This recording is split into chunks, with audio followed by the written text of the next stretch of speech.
BNR gold and diamonds తరుగు తక్కువ బంగారం ఎక్కువ ఇప్పుడు మన వైజాగ్లో.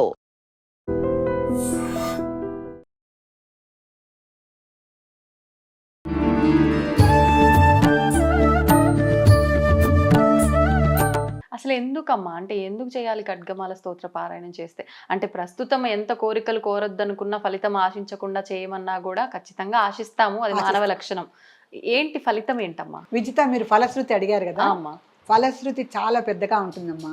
కాకపోతే ముఖ్యమైన పాయింట్ ఫలశ్రుతిలో ఒకటి చెప్తా. ఓకే అమ్మా. మామూలుగా ఎలా మొదలవుతుంది? ఏషా విద్య అంటే ఏషా మహావిద్య స్మృతి మాత్రత. ఈ విద్యని అంటే ఖడ్గమాల స్తోత్ర విద్యని ఏషా స్మృతి మాత్రత అంటే ఈ విద్యని ఒక్కసారి స్మృతి గుర్తుకు తెచ్చుకున్న అయితే పట్టించిన అది ఏమవుతుంది? అగ్నివాత మహాక్షోభే, లుంఠనే తస్కరభయే, సముద్రయాన విక్షోభే, ఇవన్నీ వస్తాయి. అంటే పూర్వకాలము సముద్రం మీద వెళ్తున్నా అంటే ఇప్పుడు ఉన్నాయి. దొంగల భయం ఒకటి, అగ్ని భయం ఒకటి, మళ్ళీ సముద్రయాన భయం ఒకటి. ఇవన్నీ చాలా ఎక్కువగా అంటే ఇప్పుడు ఉన్నాయి. ప్రకృతి బీభత్సాల్లో ఇవి ఉన్నాయి. ఇవన్నిటినీ కూడా జరగకుండా అమ్మవారు కాపాడుతుంది.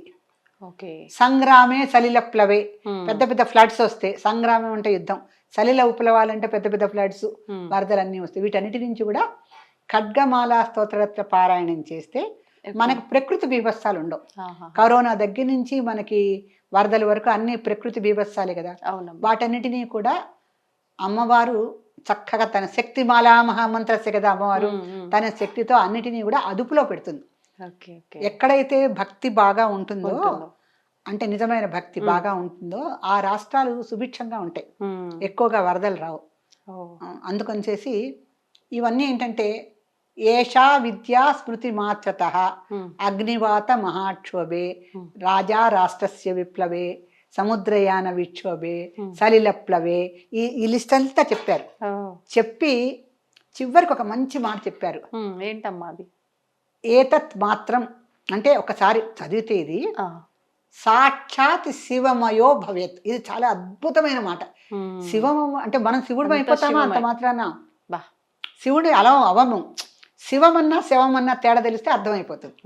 మనము అమ్మ గర్భంలో ఉన్నసేపు శివం, బయటకు వచ్చాక ఎప్పుడప్పుడు శవం అవ్వాల్సిందే, అంతే కదా.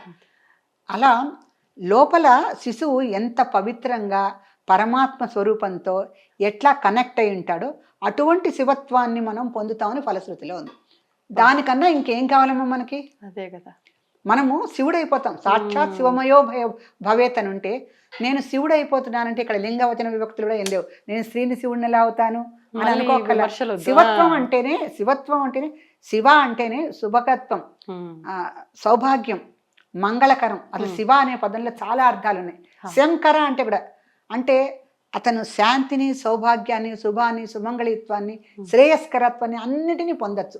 శంకర అంటే సుఖాన్ని కరము చేసేవాడైన, సుఖము సంతోషాన్ని తయారు చేసేవాడే శంకరుడు అనమాట. శివుడు అన్నా అంతే. ఆ శివత్వాన్ని మనం పొందొచ్చు అంటే ఖడ్గమాల స్తోత్రరత్న పారాయణం ఎవరైతే చేస్తారో, భయాలు అపోహలు ఇవన్నీ లేకుండా ఎవరైతే చేయగలుగుతారో అంటే వాళ్ళ మీద వాళ్ళకి సంపూర్ణమైన ఆత్మవిశ్వాసం ఉండి చక్కగా ఖడ్గమాల స్తోత్రరత్నాన్ని చదివితే వాళ్ళకి శివత్వం అనేది తప్పకుండా సంభవిస్తుంది. ఎందుకని అడగమ్మనండి. నవావరణ పూజ చేయాలంటే మామూలుగా అమ్మవారికి 9 ఆవరణలతో పూజ చేయాలి. నవావరణ పూజ అంటారు. ఆ నవావరణ పూజ చేయాలంటే ఆ దాంట్లో ఉండే బీజాక్షరాలు పలకటము చాలా కొద్ది మందికి, మహామహా ఋషులు మాత్రమే బాగా పలకగలుగుతారు. అంటే అక్షర దోషం లేకుండా ఆ ఉచ్చారణ కరెక్ట్ గా ఉంటూ అలా ఎంతమంది చేయగలుగుతారు? నవావరణ పూజ చాలా కొద్ది మందే చేస్తారు. కానీ మనకు అమ్మవారు ఎంత సులభమైన ఉపాయాలు చూపిస్తూ ఉంటుందంటే ఆవిడ స్త్రీలందరినీ ఎలా కాపాడాలా అని చూస్తూ ఉంటుంది. అంటే స్త్రీలకి కలియుగంలోనే కాదు, త్రేతాయుగం నుంచి కష్టాలే. ఆ సీతాదేవి, ద్రౌపది పాత్రలన్నీ మనకు తెలుసు కదా. కష్టాలు ఎప్పుడు స్త్రీలకు ఎక్కువగా ఉంటాయి, మగవాళ్ళకు కూడా ఉంటాయి, కానీ స్త్రీలకు ఎక్కువగా ఉంటాయి. ఉండటంతో ఆవిడ పాపం స్త్రీలను ఎలా రక్షిస్తే వీళ్ళు హాయిగా ఉండగలుగుతారని ఆలోచించి మనకి అనేక స్తోత్రాలు, శ్రావణ మాసంలో వచ్చే వరలక్ష్మి వ్రతం దగ్గర నుంచి ఈ ఖడ్గమాల వరకు శివుడిని అడుగుతూ ఉంటుంది. ఆయన అన్ని చెప్తూ ఉంటాడు. అవి ఒక ఋషి ద్వారా మనకు పంపిస్తూ ఉంటుంది. ఈ హయగ్రీవుడు కూడా ఏం చేశాడంటే అన్ని చింతామణి గృహంలో విని కిందకు వస్తాడు. వస్తే అగస్త్యుడు ఆయన శిష్యుడు. అగస్త్యుడితే ఆయన కాళ్ళు పట్టేసుకుంటాడు. ఇక లాభం లేదు, నువ్వు చెప్పాల్సిందే. నాయన నేను చెప్పకూడదు, భూలోకానికి మంత్రాలు రాకూడదంటే నువ్వు ఇస్తే కానీ నేను వదలనేని. 300 సంవత్సరాలు అగస్త్య మహర్షి హయగ్రీవుడి యొక్క పాదాలను పట్టుకొని వేడుకుంటే 300 సంవత్సరాలు అంటే అది మానవ సంవత్సరాలు కాదు, దివ్య సంవత్సరాలు. ఓహో, అంటే ఇంకా వాళ్ళకి ఆయుష్ అలాగే ఉంది, వాళ్ళకి ఆయుష్ అలాగే ఉంది. అందుకని 86,000 సంవత్సరాలు రాజ్యం చేశాడు దశరథుడు. ఆయన ఆయుష్ ఎంతమ్మా? మనం అన్ని ఆలోచించడానికి కూడా మన మేధస్సు సరిపోదు. 100 ఏళ్ళు గట్టిగా బతకలేము మనం. అటువంటి వాళ్ళు ఈ వీటి గురించి ఆలోచించాలంటే ముందు ఆత్మవిశ్వాసం, తర్వాత దేవుడి మీద సరైనటువంటి అవగాహన, తర్వాత ఆ సంస్కృత పదాలకి అర్థం తెలుసుకొని చదివితే మనకి ప్రతి సంస్కృత పదానికి తెలుగులో అర్థం లేనటువంటి కావ్యమే లేదు. ఇప్పుడు అందరూ తెలుగులో రాశారు.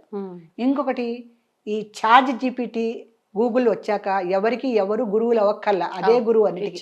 మీకు ఒక పదం అర్థం కాలేదు సంస్కృతంలో, కొట్టండి వెంటనే వస్తుంది. దాని ద్వారా మొత్తం ఆ శ్లోకం అర్థం తెలుసుకోండి. లేదు ఎవరైనా చక్కగా చెప్పేవాళ్ళు ఉంటే వాళ్ళ దగ్గర తెలుసుకోండి. ఇప్పుడు ఆన్లైన్లో చాలా మంది సౌందర్యలహరి, లలిత క్లాసెస్, ఇవన్నీ క్లాసెస్, నారాయణీయం ఇవన్నీ చెప్తున్నారు. చక్కగా తెలుసుకోండి, అర్థాలు కూడా చెప్తున్నారు వాళ్ళు. అమ్మ, అర్థం తెలుసుకోకుండా చదివితే వ్యర్థమేనా? ఫలితం ఏమి? అర్థం తెలియని శబ్దం వ్యర్థం. ఓకే, అంతే. అర్థం తెలియని శబ్దం ప్రతిదీ వ్యర్థమే. అర్థం తెలుసుకోవాలి. ఎందుకంటే శివుడు పార్వతి వాగర్ధావివ సంపృక్తో వాగర్ధ ప్రతిపత్తయే. శబ్దము అర్థము వాళ్ళిద్దరు కలుసున్నారు. ఒక్క శివుడినే తెలుసుకుంటే అంటే పార్వతికి తెలియపోతే ఎట్లా? భార్యాభర్తలు కదా వాళ్ళిద్దరు, అర్ధనారీశ్వరులు కదా. అందుకని ఇద్దరి గురించి సృష్టి క్రమాన్ని నడిపేది అర్ధనారీశ్వర తత్వం గనక వాళ్ళిద్దరి గురించి తెలుసుకుంటే నీకు దేవతల గురించి సమగ్రమైనటువంటి అవగాహన, ఆలోచన ఏర్పడుతుంది. ఆ ఖడ్గమాల చక్కగా నవావరణలన్నీ కూడా అమ్మవారి పేర్లతో ఉన్నాయి. ముందు అన్ని సిద్ధులు, అష్టసిద్ధులన్నీ వస్తాయి. తర్వాత ప్రకట యోగిని దేవతలు వస్తారు. తర్వాత చివరికి అమ్మవారివి మహామహేశ్వరి, మహారాగ్ని, మహామహాశక్తే, మహామహాగుప్తే, మహామహాజ్ఞప్తే, మహామహానందే, మహామహాస్కందే, మహామహేశ్వరి చివరికి. అన్ని మహా అని చెప్తుంటే మహా అంటే 4 ఎక్కువ. ఎందుకని? ఒకటి చెప్పామనుకో, ఒకటి మహా అంటే అది 4 అయిపోయింది. మహా ఒకటి అనగానే 4 అయిపోయింది అది. ఎందుకంటే ఒక యుగం 4 యుగాలు కలిగితే మహాయుగం అయిందిగా. అవునమ్మా. అందుకని మహా అనే శబ్దానికి 4 రెట్లు పెరుగుతుంది ఆ శబ్దం యొక్క అర్థం కానీ శక్తి కానీ. అట్లా మహామహాశక్తే, మహామహాగుప్తే, మహామహాజ్ఞప్తే, మహామహానందే, మహామహాస్కందే ఇన్నిసార్లు చెప్పడానికి దేవతలకి అన్న పని పాట లేక చెప్పారా వాళ్ళు? కాదు కదా. ఆ మహాశబ్దాన్ని అన్నిసార్లు ఉపయోగించాలంటే ఆ దేవతా శక్తిని మనకు తెలియజేస్తున్నారు. అటువంటి మహత్తరమైనటువంటి ఖడ్గమాల స్తోత్రరత్నాన్ని మీరు మనసా వాచా కర్మణ నమ్మి అపోహలని దూరం పెట్టి గురువుగారు ఉన్నా లేకపోయినా గురువుగారిని ఎన్నుకొని కష్టపడండి గురువుగారిని సంపాదించడానికి. లేతే మీకు మీరే గురువు. తిథివార నక్షత్రాలు ఏమన్నా చూసుకోవాలా? అది మాత్రం చూసుకోవాలి. ఎప్పుడు పడితే అప్పుడు, ఎక్కడ పడితే అక్కడ, ఏ రోజు పడితే ఆ రోజు కాకుండా చక్కగా ఒక శుక్రవారం రోజున మొదలుపెట్టండి. శుక్రవారం రోజున ఆ ఖడ్గమాల స్తోత్రరత్నం తప్పులు లేకుండా చదువుకొని, పుస్తకం దగ్గర పెట్టుకొని తప్పులు లేకుండా చక్కగా చదవండి. వీలుంటే పైకి చదవండి. పైకి చదవడం వలన ఆ శబ్ద తరంగాల యొక్క శక్తి మీలో ప్రవహిస్తుంది, చుట్టూతా కూడా ఏర్పడుతుంది. దాన్ని ఆరా అంటున్నాం. ఒక దేవతని నమ్మి మనం స్తోత్రం ఎప్పుడైతే తప్పులు లేకుండా చదువుతామో ఆ దేవతా శక్తి తప్పనిసరిగా నీలో ప్రవేశిస్తుంది. పూజ చేసుకొచ్చిన వాళ్ళ మొహం చూడండి, చేసుకోకుండా ఉన్న మొహం చూడండి. ఇవన్నీ చెప్పడానికి అతిశయోక్తులుగా అనిపించవచ్చు ఈ కాలం వాళ్ళకి, కానీ మనసు పెట్టి ఆలోచించి అది దేవత మీద నమ్మకంతో చూస్తే అర్థమవుతాయి. నిజమే అమ్మా. ఒక మనిషిని చూస్తే దేవతా లక్షణాలు ఉన్నట్టుగా మనకు అనిపిస్తుందంటే మనకి దేవతా లక్షణాలు ఏంటో తెలుసు. అవును, అందుకని వాళ్ళ దేవతా లక్షణాలు మనం కనిపెట్టగలుగుతున్నాం. అంతే కదా. మనకే తెలియకపోతే వాళ్ళలో మనకేం కనిపిస్తుంది? అంతే కదమ్మా. అందుకని మనకు కొంత జ్ఞానం ఉండగలిగితే అప్పుడు మనం గమనించగలుగుతాం. అందుకే నువ్వు కరెక్ట్ గా చెప్తున్నావు విద్య. మనకి జ్ఞానం ఉంటే దేవుడు అంటే అర్థమవుతుంది. లలితాదేవిని అర్థం చేసుకోండి. ఆవిడ ఖడ్గమాల శక్తి స్తోత్రంగా ఎందుకుంది, త్రిశతిగా ఎందుకుంది, సౌందర్యహరిగా ఎందుకు ప్రవహించింది, సహస్ర నామాల్లో ఎందుకు దర్శనం ఇస్తోంది, ఇవన్నీ మనం ఆలోచిస్తే అమ్మవారు అంటే మనకు ఒక అవగాహన ఏర్పడుతుంది. ఆ అవగాహనతో ఆలోచిస్తే అమ్మవారు కనిపిస్తుంది, వినిపిస్తుంది, నడిపిస్తుంది. ఇంకేం కావాలమ్మా? ఇప్పుడు అమ్మ చదవమన్నారు. ఇప్పుడు చాలా మంది ఎక్కువ అవర్స్ జర్నీలో ఉంటూ ఉంటారు ఆఫీస్కి వెళ్ళే దారిలో. అక్కడ కూడా వాళ్ళు చెప్పులు వదిలేసి అలా చదువుకోవచ్చా? జర్నీ సమయంలో కూడా పూజా మందిరంలోనే అంటే జర్నీ సమయంలో ఎక్కువగా ఏంటంటే ఈ బీజాక్షరాలు ఉన్నవి పైకి చదవలేరు, లోపల చదువుకోవాలి అంటే వాళ్ళ పక్కన ఉన్న వాళ్ళు ఎలా ఉన్నారో కొంచెం గమనించుకోవాలి. అంటే మనం బయటికి వెళ్ళామంటే మన పక్క వాళ్ళు ఎలా ఉన్నారో మనకి ఎలా తెలుస్తుంది? వాస్తవం అదా. అందుకని ఇప్పుడు నువ్వు అడిగింది నేను కూడా చేస్తా విజిత. నేను ఒకసారి కారు ఎక్కినప్పుడు ఒక గంట ప్రయాణం ఉందనుకో, ఆ గంటలో నేను ఒక మంత్రాన్ని తీసుకొని మననం చేసుకుంటూ ఉంటాను, మొత్తం స్తోత్రం చదవను. అంటే నిజానికి నా పక్కన ఎవరు ఉండరు, ఉన్నా కూడా వాళ్ళు కొంచెం నాలాంటి వాళ్ళే అయి ఉంటారు ప్రయాణం చేసేటప్పుడు. అయ్యున్నప్పటికీ కూడా ఎందుకు మనము జాగ్రత్త, ఒక పూజా మందిరంలో లేవు, ఒక ఆలయంలో లేవు, ఏమో ఆ కారు ఎంతమంది ఎక్కారో, నేను దిగిపోగానే ఇంకోళ్ళు ఎవరిని ఎక్కచ్చు కదా, ఒకసారి బోల్డ్ మందిని తీసుకెళ్తూ ఉంటాం మన కారులో. ఆ కారులో ఉన్న పవిత్రత శక్తి ఎంతో నాకు తెలియదు కదా, ఎందుకంటే క్షేత్రజ్ఞ పాలిని అని ఒక నామం ఉంది అమ్మవారికి. క్షేత్రము నువ్వే, క్షేత్రజ్ఞుడివే నువ్వే, క్షేత్రాన్ని పాలించేది నువ్వే. అంటే క్షేత్రం అంటే ఒక ఏరియా. అమ్మవారు ఈ క్షేత్రం అంటే మన శరీరం, మన శరీరంలో ఉంది. క్షేత్రజ్ఞ, ఈ శరీరం గురించి మనకు తెలియాలి. క్షేత్రజ్ఞ పాలిని, ఈ శరీరాన్ని పాలించుకునేది మనమే. అందుకని ఈ క్షేత్రం అనేది ఎంత పవిత్రంగా ఉంటే మన యొక్క ఆలోచన విధానం, మనం చేసే పూజ, పారాయణ, మననము, మంత్ర ఉపాసన అన్నీ అంత బాగా ఫలిస్తాయి. అంటే మనము 100% రిజల్ట్స్ కావాలని కొంచెం చేస్తే కనీసం 50% అన్నా వస్తుంది ఈ కలియుగంలో. మనం చేసేదే 20% అంటే అది 1%కి వెళ్ళిపోతుంది.